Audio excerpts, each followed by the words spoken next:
कराते कराते, अच्छा कथा का नियम क्या है?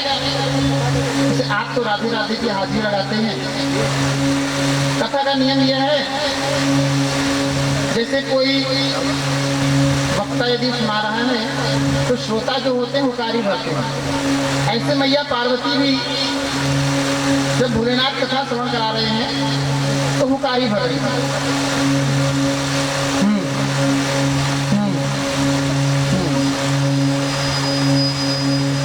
कथा के मध्य में विरह का प्रसंग चला।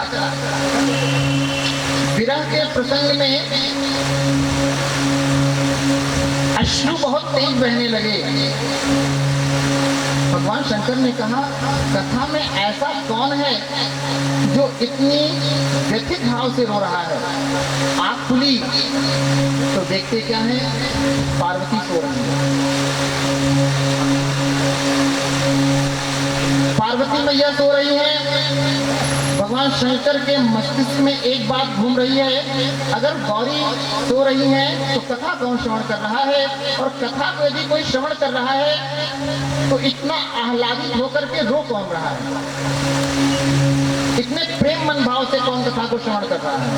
भगवान शंकर जी ने योग निद्रा से देखा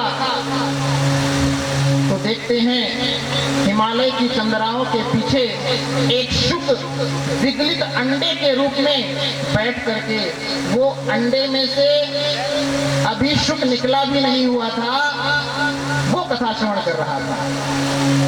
भगवान शंकर ने योग निद्रा से देखा है।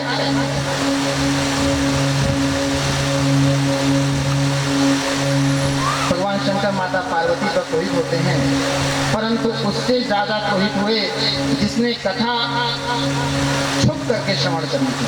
कथा का नियम है, श्रोता सम्मुख होना चाहिए, पीछे नहीं होना चाहिए।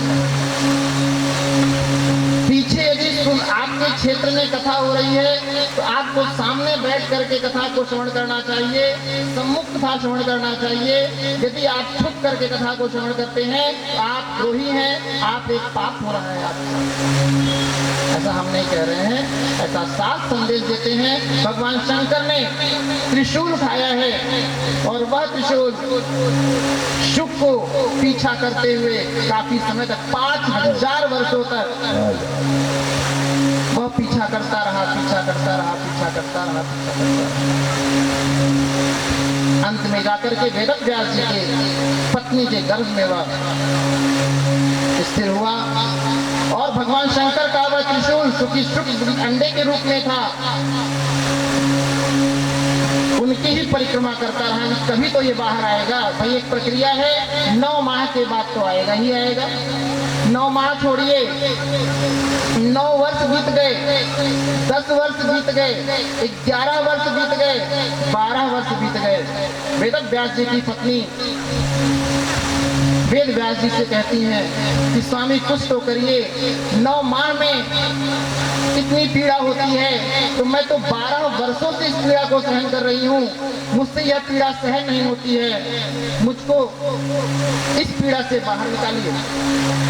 भगवान शंकर का त्रिशूल घूम रहा है, कभी तो ये शुभ बाहर आएगा जिसने छुप के कथा श्रवण करी है, इसको दंड मिलना चाहिए। स्थिति क्या है?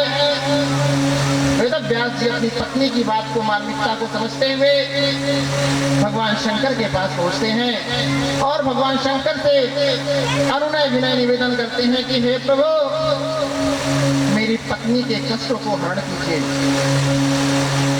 कर्पूरी गौरी